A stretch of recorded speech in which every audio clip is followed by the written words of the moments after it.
for them if they didn't want to fall short with RPG, who were able to get a point earlier.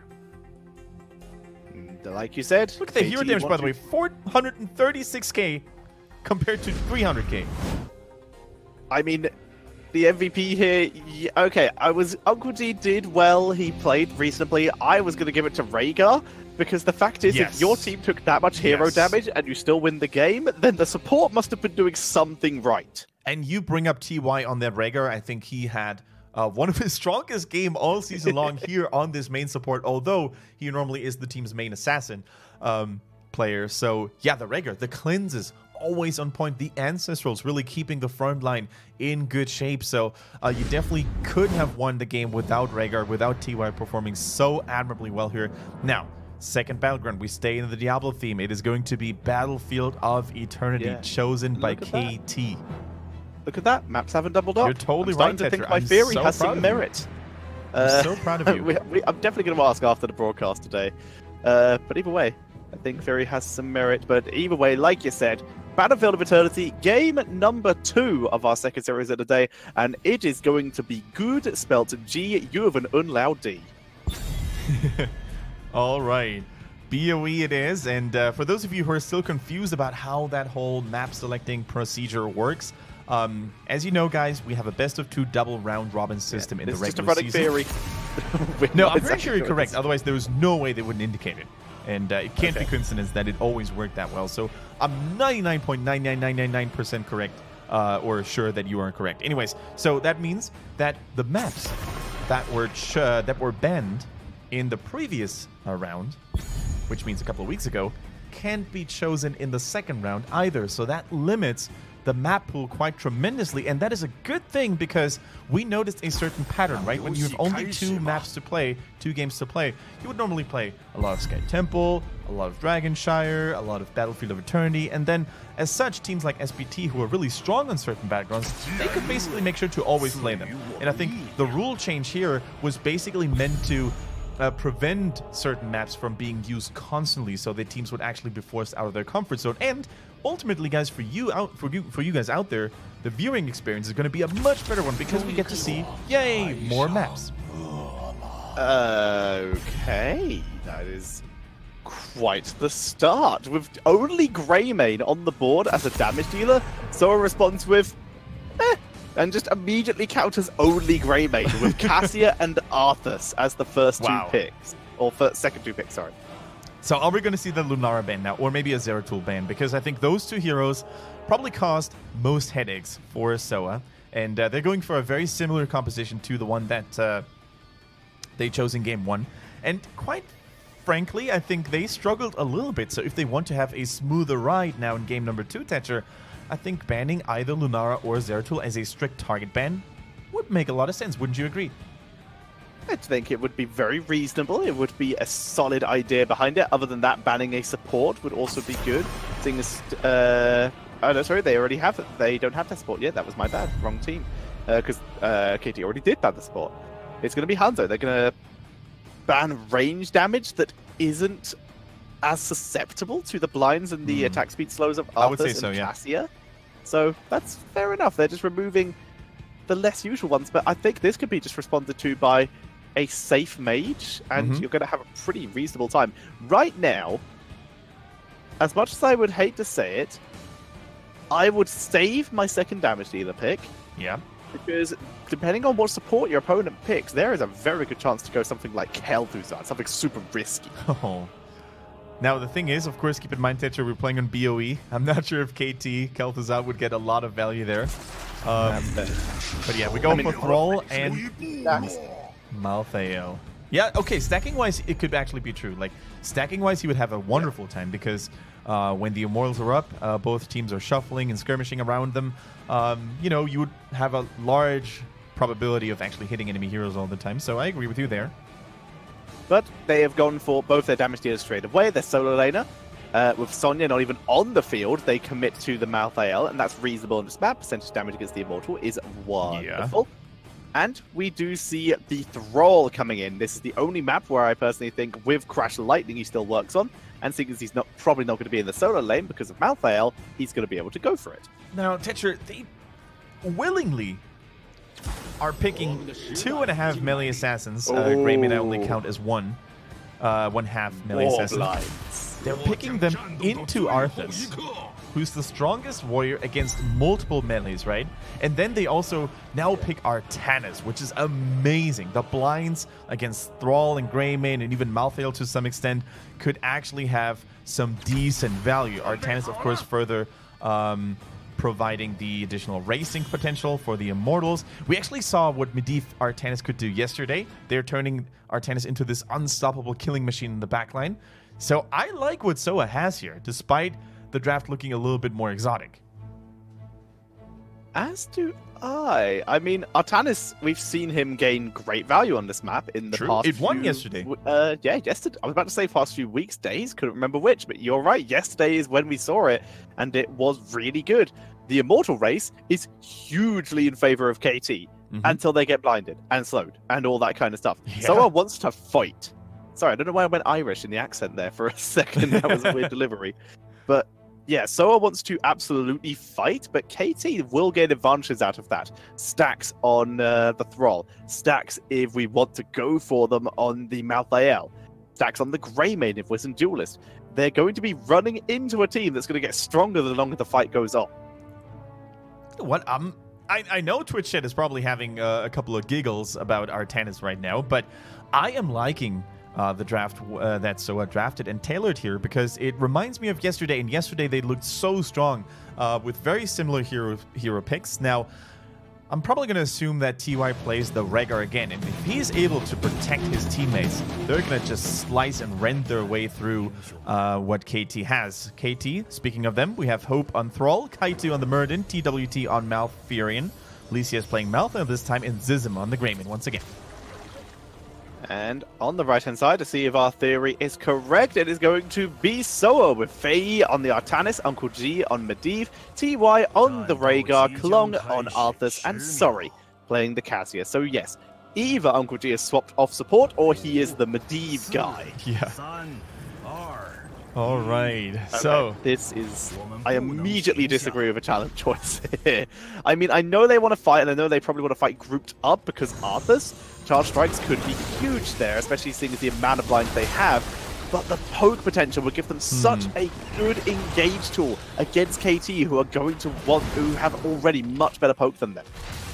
Well, let's see. I mean, she could go for the increased blind radius at level 4 now because there are a couple of stuns available. Sundrink potentially. Then, of course, there's the root provided by Malfurion. There's the stun from Myrddin. So if she goes that path and then she goes for the D-Explosion at 7, Cassia all of a sudden could deal tremendous amounts of damage onto the stacked blinds of KT. Beautiful shot there by our Chinese observer, catching the crackling Chain Lightning. And speaking of Chain Lightnings here, by the way, we do, of course, have Crash Lightning. So this talent and this talent build in general has been discussed quite eagerly by both pro players and commentators and community members alike. And a lot of people are saying that Crash Lightning, it's not really worth picking anymore. The talent was nerfed quite severely. Other talent builds like Echo of Elements or even the Rolling Thunder now usually gaining a little bit more play or seeing a little bit more play. Thrall as a soul laner is kind of back as well. What is your take on that, Tensha? Do you think, like judging from what we've seen in HGC China, do you think Crash Lightning is still the way to go? Or would you rather lean towards saying that Echo of Elements, Soul Lane, Thrall is usually the better way to build this hero these days? I think that thinking one is better than the other is a closed way of doing it, and I think that's an issue a lot of people have a lot of talents in Hero League and other such scenarios, even in a little bit in pro play, whereas it's like, this is the better talent, therefore the other one is useless. No, it's not. They both have their place, and both should be considered as such. I don't think one is any better than the other in this case. You know what? They both have different jobs. I would consider you a very healthy man. I do not know your eating habits or your drinking habits, but in terms of in terms of assessing talents and how to talk about the game in general, I think you're a very healthy man. Very good approach. It's never black and white, And here, compared to other games out there, I think Heroes of the Storm is probably one of the greatest games we have. Let's just put it this way. Did you say greyest or greatest? The greatest games out there. Both. Okay. One of the greatest, It of course. is- Otherwise, we it wouldn't is be the casting it, right? One of the greatest, but I assume you mean greyest as in there is no Black and white. red. Yeah, there is no red. There is no red versus blue kind of thing. I mean, technically there is, but it's not in that in terms of talents and game balance. There is Exactly. a couple talents where one option is significantly better or at least more viable than the other, but that doesn't mean that the other option should never be picked unless it's Ultralisk. And that's why water is the strongest of elements, right? Because it can bend, it can take on shapes, and if you make your talent builds as fluid and adaptable as water, you're going to be the strongest hero in the Nexus. And that is concluding our philosophy lesson of Heroes of the Storm. Or do you have anything else to add? Yes, you should be like water, but don't let yourself soak into anything, because that is how bad habits are formed. Keep up the experience soak, though. Me and Kendrick, the best philosophers. Yeah, no, I agree. I agree. Like, okay, for starters, I had a thought. Seeing as we're filling time while we wait for whatever issue to be fixed is, I had this thought and threw it away because it wasn't relevant. But seeing as we are just chatting for a second here, is there a better talent that could be translated into a rock band name than Crash Lightning? Oh, that would be hard to do, because Crash Lightning, I don't even know why it sounds so good. Like, English is probably one of the better sounding languages, especially if you come from the German region, where many Germans are like, our own language sounds kind of cringy, so let's just play games in English. At least I've always been one of those people. While other regions are very, very confident about their own language. I would say French people are probably still very proud of their language, and for good reason, because it is beautiful. But us Germans, for example, we always like to, stick to the English terms and English expressions, because they normally sound way cooler than our own. We're certainly good at analogies. I find is something that just flows very well in English. Mm-hmm. Yeah. What about you? You're from Britain. You're a native speaker through and through. So, what is your own take on your very mother tongue? Do you think it sounds badass, or do you have other languages that you would actually like to listen to way more than English? I think it is needlessly complicated in terms of English. There's a lot of factors from other languages that I think are good, but the majority of the times, accents are a bigger deal to me than the language itself, because a English accent speaking German in a British accent can sound totally strange but quite amusing. A French person speaking English, for example, is quite appealing. In terms of, it makes the British sound even more, not fancy, but it makes it sound more sophisticated. There we go. If you've ever listened to Kalaris talk German, then you will immediately love when British people try to do that. I don't know. Well, the problem is, when I try to do German, my accent goes very camp. So therefore, I try to stick to British, because also it doesn't feel like I'm attempting to appropriate in general. But we are back into the game. We can talk about that in general. But TLDR, my German, I always end up defaulting to a British accent, so it ends up being Guten Tag. Sprechen Sie English. And stuff like that in the full British accent. As long as you don't bring up the handy again. How do you say can I borrow your? Kann ich mir das ausleihen? Kann ich mir das ausleihen handy? Kann ich mir das Handy ausleihen? But no, don't do it. I get so triggered by that one. As we see the game, we are back into it here. Nothing really happened. It was just a quick pause, but everything is fine, and we are back up. And we see a nice engage moving with the portal, the Brute from Malfurion, really shutting down so much of that engage potential. All right, here we go. As we said, Thrall in the 4-man with Crash Lightning, of course, netting him way more value than in the Soul Lane, duh. But even so, sometimes Thrall players are forced into the Soul Lane for whatever reason, because let's say the original Soul Laner was just killed, or is busy doing Mercenaries, and then, it's not the end of the world. Like, Thrall will always manage to get enough stacks during those Immortal phases, where the enemy team is going to be stacked up anyways. So for now, we see Malthael holding his own against two heroes. Of course, Medivh has shifted towards top so that Artanis would be able to sneak in the Impaler camp here. We see him do exactly that. With Amateur Opponent level 1, not only will you be a perfect Immortal combatant, but you're also going to be having a much easier time dealing with mercenaries. Even structures, never underestimate an Artanis in the late game. When you go for those core calls, there's not really a lot of heroes that hit the core harder, or structures in generally, than an Artanis with triple strike and amateur opponent. It is so scary. Completely agreed. I mean, I had a theory a little bit ago that I realized very shortly afterwards was terrible, but I had the idea of going for nano boost on Artanis on a structure purely for the cooldown reduction, because obviously the ability damage doesn't do that much for him, but just spamming triple strike when you're on a structure with that cooldown reduction. Never tried it because that requires effort, but it's also you're losing so much value. And it also requires Ana, and Ana is like not really at the tippity top of the support table right now. That is true. I mean, there's currently very few heroes that just increase attack damage. Otherwise, that would be a cool one, especially if it was a support. Yeah. So close to flipping Kaiju there. Yeah, but even if the flip had landed, I think Muradin wouldn't have been the target he wanted to go for anyways. But here goes the portal, so stepping through. They're trying to get another swap though, but the E ability of Artanis, of course, has a longer cooldown than the Blade Dash, so you can't go for combos 24/7. But now, Klon is a little bit separated from the rest of his team.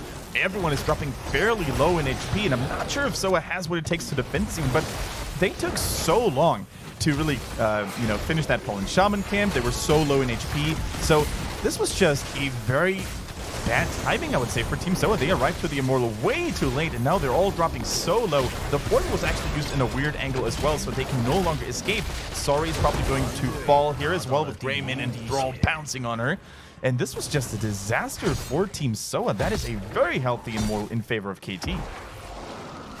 Yeah, they were not able to get any of the defense they wanted. All they really achieved there was getting a tiny bit off the shield and giving Thrall a lot of stacks. And as such, KT moving in with this. Thrall has taken over the solo lane, at least for a little bit here. This is, once again, less than ideal, but it is what it is, at least for the moment.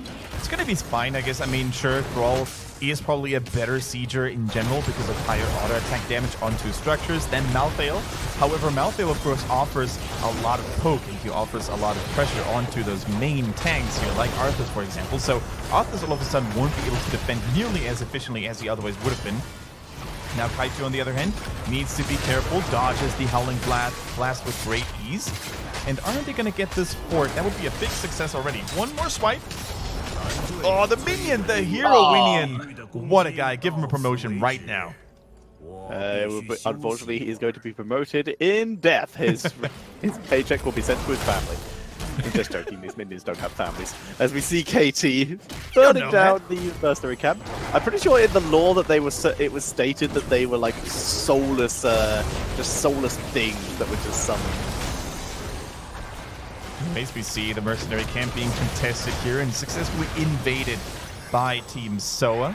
Now Arcane Explosion has arrived. That is the first big power spike for Medivh. Now he's just going to have to wait for level 13 until he gets the Circle of Protection. Now, what can Soa do? That was quite the heavy blow they had to take already. Faye is trying really hard to land those swap combos, but up to this point, he wasn't really that successful. But once again, wonderful, wonderful early start for KT. Thrall sitting at 15 stacks. He also went for Wrath of the Elements, I think it's called, the level 7, which is one of my, or Elemental Wrath, one of my favorite talents, especially against high HP warriors like Garrosh. Because it deals percentage damage. It's so useful. It gives Thrall so much self-healing. The most satisfying experience I've ever had with that talent was against the Cho'Gall, and it would give you like 500 health per tick. It was just amazing. That's really nice. That sounds so satisfying. Speaking of satisfying, like, I like the talent purely because it's the same icon and reminds me of the good old days of stacking blood for blood on blood for blood. Back when Brightwing had it and stuff like that. As we see them moving forward, looking for Kaiju there, but unable to drop even close to enough damage at this stage in the game, and see you, Lycia. Wow, covered mission here, successful. Mission completed by Team Soa, getting the kill onto Malthael and also stealing away the VIP, the Fallen Shaman, turning him into a double agent, if you will, a traitor. Now, this is all of a sudden turning out mighty well for Soa. Of course, they are on the defense this time around. Look at the portal, chasing down Hope on the Thrall, but he escapes to safety anyways. And already only Artan is now doing the solo work, doing the damage onto the Immortal. So Artanis has gone for a slightly different level 7. What you'll usually end up seeing on this map is the follow through to give you the most burst damage. Other than that, you'll sometimes see Chrono Surge for the extra shield cooldown, but in this case has gone for the Warp Sickness. This is the other go-to talent. Oh, three viable talents on that level. It's pretty reasonable. But it is the slow after the swap. This gives him the engage potential that Arthas lacks with only really having his W. The roll, though, an Earthquake coming in. So many melee heroes, you might as well have to sustain from it. Kaitu dodging the Howling Blast once again, not forced to use the Avatar just yet. Now all he needs to do is use that second wind and leech or heal back up. Now Artan is trying to interrupt the healing process here by Kaitu. Back on it though. Now when is the first big team fight going to erupt here? The Earthquake is a big initiate. Tormented Souls is good, but the huge split from Soa prevents so much of it. But Cassia getting deleted here completely. Oh my god, Cassia! I eat all of my words with sauce as we see Sorry turning it round and just chunking the members of KT. But Medivh goes down as well. I believe his stacks are kept though because he finished the thing. Cassia finally goes down, so it's 2 wow. for 2. Medivh and Cassia, the living dream here. Oh, that was such a good suppression pulse as well. Artan is the MVP. Fei, you can't do that. You can't be that mean. You can not shatter all the hopes and dreams of KT with one move here. Not only finishing the Immortal, but also preventing the enemy team from getting it. Here goes the Ancestor Healing, reduced healing from Malthael. So good. The touch of that team fights are happening all over the place right now. So many cool moves, but of Tetra, we have to talk about that Cassia and the Medivh again. So well done. All the damage to Thrall, and I don't even know who the other hero was. I think it was Greymane, but the Arcane Explosion plus the innate tankiness of Cassia. So well done by Soa. They have all the momentum right now.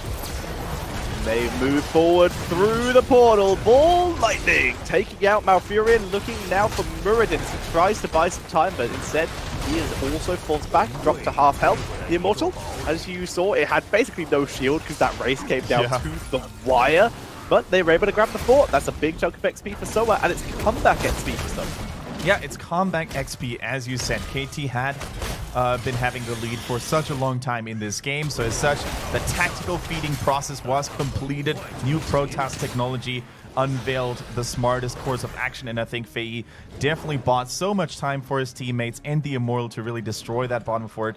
Catching up in experience was so important for them, and now it is basically a dead even game once more. Oh. Forced to back up. Portal is good. Uses the Wind Fury and now the Earthquake. Gives himself a good escape route. Blinded by Cassia. Suppression Pulse to chain the blinds together here. Very cool to see. But Muradin was not in those blinds, and he is just focusing Uncle G here. Trying to finish him off once again. And Uncle G is down. Tries to get the portal, but Skullcracker on fire. And Kaitu is absolute MVP here. Just shredding through this fight. Long only survived thanks to ancestral healing. Kaitu is the unstoppable force right now on that Muradin. There's no tank shredding available yet for Team Soa. They will gain some tools later on with, you know, the Revenge of the Titan at level 24, the Cassia ignoring armor. And then, of course, there is also the Titan Killer for level 16 available for Artanis. So there's going to be some tank shredding coming in later, potentially. But as of now, King Muradin maintains the status of the king of the mountain hall here, completely untouched. And yeah, Kaitu just landing ability after ability. A wonderful fight for KT, and Soa is now falling behind again quite significantly here. He is actually the Mountain King as well. He's running the Magni skin, so there's just multiple layers of appropriateness here, as we are seeing everyone come back to life though. And currently, even talents are abound. At level 13 available for Soa. We're going to see the double swap coming in for Artanis. I don't know the name of that talent, but it is very fun. It is Gravity Vortex. Gravity.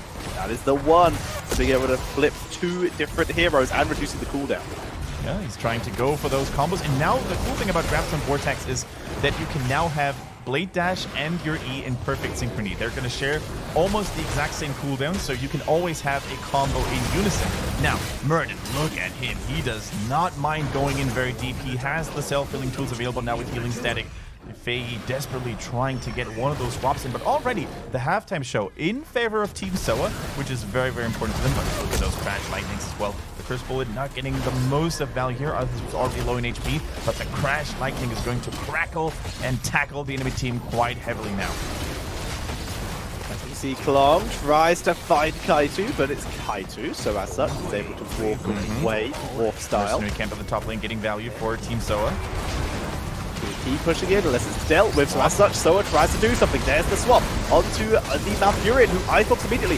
The Ancestral does land. The Tormented Souls too much being focused onto Fei there. And as such, it's still going to be Soa, though, dropping it down super quickly. That Earthquake keeping Hope completely healthy. And is there enough for another zap? It won't be enough for a kill, but it's still going to do a little bit of extra burst damage. The problem here for Team Soa was that they basically were too low in mana and too low in health to continue the fight. They should have probably retreated, maybe take a sip at the healing fountain here. We also saw Fei completely isolated and abandoned by his team. True, the swap on Malfurion looked good, but there was no way for his backline to follow up on because Murden, Kaitu himself, and Hope as well on that thrall. They were keeping everyone back. So this is one of those classic cases in which tunnel vision was a little bit too strong and communication wasn't good enough, because there was no follow-up. In the meantime, though, the Mercenary Camp being the true MVP for Soa, getting quite some damage down in the top lane, and now it's going to be Soa's call to defend this pre-16. It wouldn't surprise me to see a Hail Mary all-in attack before this Immortal reaches the enemy defense lines. And here comes Klong. They've run past and for their opportunity. Klong's run a little bit eager. Force of Will is good. Point blank portal to try and get him into a better fighting position here. Polybomb is spreading here. The ball lightning. No, Polybomb does not spread in fact as Medivh goes down first. Klong getting focused. Arm in the deck, keeping him alive. Tormented Souls on 3 members here though. And Icy upgrades huge amounts. And the blind is not even close to enough to keep Cassia alive. TY does escape, sneaks his way out of there, but this keep will almost certainly fall now. It's going to be a 4 versus 2. Could even be a core camp, to be honest. 20 seconds still left on Artanis. No blinds available. Neither are the blinds available for Cassia. The blind synergy is not there yet. 15 seconds. The Immortal has already lost the shield. Here goes another attack onto TY. The Rhaegar ends up falling. Klong is trying as best as he can to protect the core and distract the enemy team, but I don't think it's going to be enough, Tetcher. The Immortal and the united forces of KT are going to take down the core eventually. It is a 1-1. Another draw in HGC China, and that keeps the table very, very interesting. Well played. GG. KT looking strong once again. Yeah, the table stays exactly the same, honestly, with 1 point difference between those teams, except for Sunny Lion. Sunny Lion, bottom with 4, RPG 6, KT 7, Soa 8. It does, however, the difference it does make is it means Soa are now equal with BTG, who will be playing next. Yeah, Beyond the Game against CE is going to be our next best of 2. That could promise to be quite the interesting one, with CE showing signs of weakness as of late, and Beyond the Game finding their rhythm more and more. But on paper, of course, it should be CE winning this, right? They should be able to dominate Beyond the Game, but never say never. We have seen many a surprise today already, with in the first set, RPG coming back from what seemed an impossible game to win, and now we actually saw KT bounce back quite significantly and quite beautifully as well, with a nice composition once again. I think drafting, in my personal opinion, seems to be KT's biggest strength. Like, they always seem to be able to read what their opponents are weak against, and although the Artanis looked good on paper, and although Fee was trying to go for some plays, it just didn't really pay off for the most part. Yeah, completely agree. And there was actually something in that very last fight, if I wasn't mistaken, where there was a really nice route by Arthas, and Malfurion just hit 1, and that was all fine again because Nature's Cleanse was the time that he picked. So, yeah, really nice play. I will completely agree with you that KT's drafting is absurdly good. Yeah. And I don't know exactly who the shot caller or who the drafting mastermind is. I would heavily expect it to be Alicia.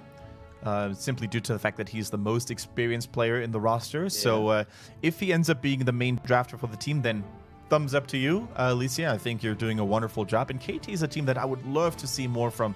I think that is one of those teams with insane potential. Keep in mind, guys, that they swapped the entire roster with the exception of Alicia. And even then, it's so hard to make that work, right? You basically... managed to get into HGC China after spending one entire season in Open Division, and you walk up there, most of those players playing that game professionally for the first time on stage, and you just make them happy. You make your fans happy, and I consider myself a KT fan. I can't wait for HGC Cheer to come back online in the second half of the year and get my own cheering logo for KT. Want to represent. Yeah. Didn't get it the first time. And I wonder if they will update the old ones. Like, I have the RPG logo. I don't know. I wonder if they're going to update that to the new pink one. The technology is there. I know that for a fact. So, should be possible. With RR's logo. Looks good. Which is now a raccoon, I believe. As we see the final stats here, KT significantly further ahead, as they were able to take the victory in this particular game. So very unsurprising there. Yep. So a 1-1 was our final score. Very well done by both teams, although I will continue to say that SOA is finding themselves in a struggle.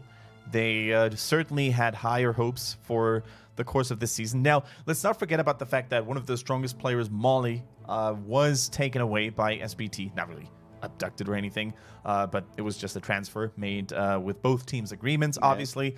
So is it really the lack of Molly, the absence of Molly, that drags the team down a little bit? I don't want to take anything away from Sori, but I think he may not be the player or a player of Molly's caliber. What is your take on that? What could be the reason for SOA to kind of underperform after a strong start?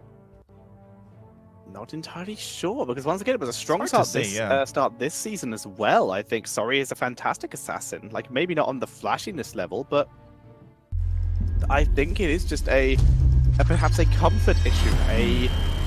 The changes in the meta not suiting them suiting them as much. All right, ladies and gentlemen, we're going to take a look at the overall MVP of game number 2. If I had to give it to someone, it would probably be, hard to say this time around. Yeah, probably Kaitu, man on that Muradin. Oh, it's hope anyways. I think if you... I'll give it to that.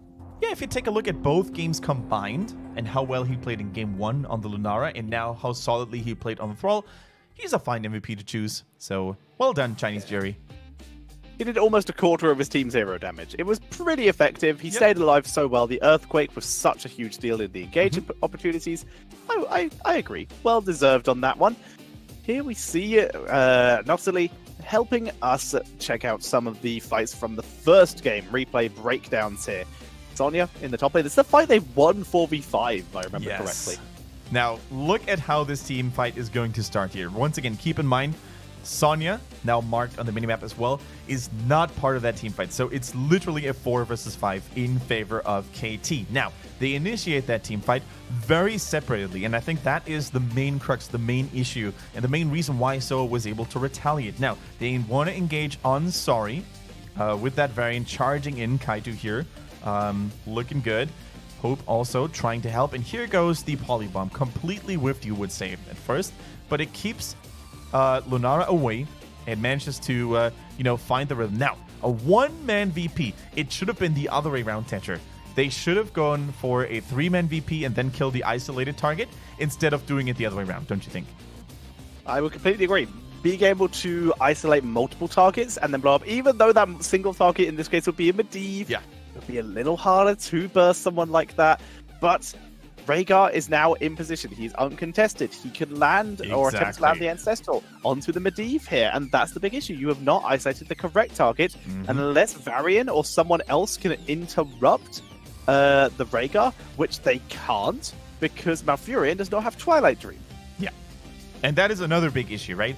A lot of the Chinese teams, Korean teams as well, by the way, although Korean teams normally execute Tranquility a little better, but a lot of the Chinese teams rely heavily on Tranquility to the point where you're actually like, is it really worth it? Can't you just secure better team fights and better lockdowns with Twilight Dream? I think in that scenario, I would have leaned heavily towards the Twilight Dream. You use that after the VP, you lock down the Medivh, you prevent him from using portals, and you execute the target if you shut down the remaining 3 members of Soa. But as you said, now, especially with TY, especially with Rhaegar being alive, the cleanse is there, the ancestral is there. There it goes. Easy peasy lemon squeezy. No level 13 available just yet. No Mold Strike for variant. So the ancestral healing lands and connects and gets full value. And as such, Medivh turns around, and by that point, we have Arcade Explosion online. That's exactly what they are able to do and what they're able to burst down with. And of course, as Nosali is highlighting here, Arthas is getting stuck in now and was able to get an easy kill onto Tychus. Did you see how much damage the Arcane Explosion dealt onto Zeratul? That was nuts. That was insane. It even caused the screen to crash. Yeah, Zeratul tried to use Vorpal Blade to get one last kill and died as he Vorpal Blade, which is why he appeared inside the base. That's awesome. Exactly, and that is just insane. The value of Arcane Explosion cannot be underestimated here, and KT, they went in a little bit too harshly, but the most crucial mistake that we can take away from that was the fact that the one person was VP'd and not the 3 remaining ones. And maybe no Twilight Dream to really seal the deal. Now we get to see another move here on Infernal Shrines. We see Alicia this time trying to go in for yet another VP play, I believe. The entire team of Soa is clumped up, so that could actually give them good value. Nope, doesn't go for the VP. Yeah, saves it, or doesn't have enough cooldown. Not sure that might have been what the circus for, but he usually has an X for that. Unfortunately, we don't get the luxury of seeing the heroics at the moment. It's a little bug still the UI that is. Isn't it amazing to see how much that one little change actually does in terms of us analyzing the team fights a little bit more? So bring back cooldowns, please. We have to think about it quite significantly. We have to it takes a little bit of guesswork into it. Yeah. I guess it's like playing a team that doesn't keep playing as a team that doesn't keep track of heroic cooldowns using chat or using the timer kind of thing. All right, so that is now game number 2, of course, on Battlefield of Eternity, and we see Medivh, the entire team actually off Soa, not being level 10 just yet, and yet they decide to defend their own immortals, something that probably most Hero League players by now have noticed and realized, you know what, sometimes it's not even worth committing to it. Instead, just go to the side lanes, try to maybe get a tower or 2 in the meantime while the enemy team is busy finishing the immortal, but do not get involved into any hopeless defenses here. Now, especially with the Earthquake that was circled by Nosali as well, that is such a good lockdown tool. If you decide to fight here, Medivh does not have a portal, you're probably going to get caught and you're probably going to get terminated. Yeah, and with the Earthquake set up, for the amount of slow it gets, in terms of getting caught, it's one of the best tools. It's not an immediate tool like a Sundering, but it's great for long extended team fights, especially when your opponents are very happily running towards you before it happens. So it is just so effective at keeping Thrall alive here. And with the boss stun, not hitting anyone, although it was very close. They do just run in. There's the Earthquake, catching every single member who is in the fight right now. The only person who it doesn't catch is Artanis, because Artanis, this is the little clutch move. Artanis is pieced off to the left there. You can see him right at the top of your screen. He's going for the Immortal, while his entire team is almost certainly losing the fight. Exactly. So you could basically say that this entire move by Team Soa was a distraction move. So they would buy enough time for Artanis to maybe get a little bit more damage onto the blue Immortal. Now, as long as everyone gets away to safety here for Team Soa, that was an okay move. But look at the portals here. They actually scattered off in different directions. So Uncle G here with a little bit of a misplay here, not being able to save the majority of his team. Cassia ends up falling. I think Klong also on that Arthas is not going to make it out alive. So they lose 2 members, with Artanis getting a little bit of extra value here, but that was still a very unfavorable trade against Soa. Maybe if he picked Portal Master. No, he was already in a good position to have the escape portal exit. Oh, so that was the big move, by the way. That was the big move with the Arcane Explosion now. Brace yourselves. I am braced. I am thoroughly braced while Clog is also dying. Just completely outplayed by down below. He's 3 versus 1. 1 versus 3. So look at that hole. Nothing he can do. But yeah, Arcade Explosion. His own little extra bit of damage on the level 7 time burst of light. This is where also Uncle D did complete his stack, so he did actually complete them quite early. This is why you didn't see the icon next to his token every time he died after this. And yeah, the easy kills picked up by Cassia. Just immense value and hope. He thought he was dead. He ran away. If he'd run in and got that melee attack, he probably would have got the kill. but he panicked. He ran back thinking it was done and just made the mistake trying to be too greedy. Yeah, so we had the Arcane Explosion, we had the De-Explosion by Cassia, we had the Fend as well. There was so much AoE damage coming out unexpectedly for Team KT that they lost 2 members when they never thought they would lose them. So a nice surprise moment here, really saving Team Soa, what could have been a disaster otherwise. Anyways, guys, you know what's not going to be a disaster? A short commercial break, because we'll be back in just a few minutes from now on with more games. The next one could be a very delicious one to watch, so don't go anywhere. It's going to be CE versus Beyond the Game, BTG.